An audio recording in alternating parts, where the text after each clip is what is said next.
The rise of the mammals in the Cenozoic is really the story of big is beautiful. The Earth ecosystem had opened up and the resources were there for mammals to radiate and not only become diversified, but to become really, really big.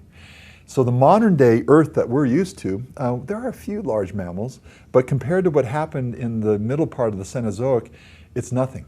We're living in a cakewalk compared to what was going on with size earlier in the Cenozoic. So let's look at some of the hallmarks of that. As you'll see in this image, the largest land mammalian predator that we've had during the Cenozoic was an organism that looked like a wolf, but it was actually a sheep. So it's this gigantic sheep in wolf's clothing that was a very successful predator for a long period of time within the Cenozoic.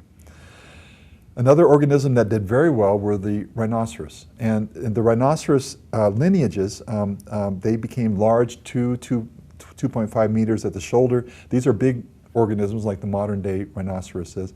But as we'll see in this next image, the rhinoceros became several stories in height. So actually the largest land-based mammal was a rhinoceros. And it had a long neck, doesn't look very rhinoceros-like, but the details are clear that it's a rhinoceros. Another group of mammals that radiated in this middle Cenozoic time period were the elephants. And the rise of the elephants were quite remarkable. They also were simultaneous with the rise of the mammals that went back into the ocean and became the large predatory whales. These were the largest whales that we've had in the oceans, and these were the big predatory organisms. So again, you need to take pause. If some of these, if the mammals that evolved in the ocean as whales, if they hadn't now dropped some of their body size and not been quite as successful with some of their predatory nature, basically humans would have been excluded from water sports, right?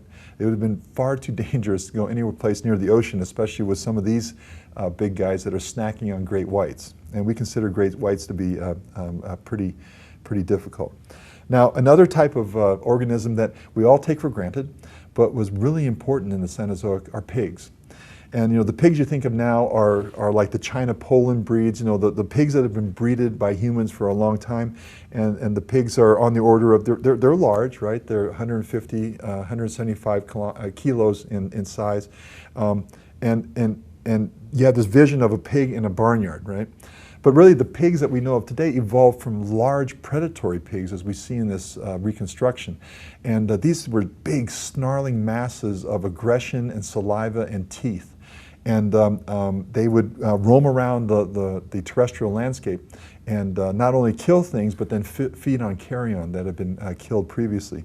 So the whole idea of pigs are actually quite terrifying. And again, we as humans don't realize how good it is we evolved when we did, because that land-based carnivore setting with all the large predatory sheep and the giant snarling pigs, it would have been really hard for humans to have done well in that type of environment. Another type of organism that we take for granted, because now in the modern day Earth it's pretty small, and it's a sloth. And these sloths in the earlier part of the Cenozoic, again, before the onset of human evolution, these were gigantic organisms. They were 2 to 3 stories in size. They weighed tons. They were big organisms. And as you can see from some of these reconstructions, there's actually controversy over to what level they were only herbivores, plant eaters, or perhaps they were switch hitters and they could be omnivorous and be both carnivores and herbivores. And so they had these large, extremely sharp front claws, and they were knuckle walkers, but they could rise up and then feed off of the trees. But there's now new fossil evidence that suggests that they were also meat eaters. And whether that meant they were hunters or just fed on carrion and dead bodies that they found is unknown at this time. The elephant template that we discussed briefly, the idea of the big elephants was really to have a set of tusks that came out from the lower part of the jaw, not the upper part of the jaw.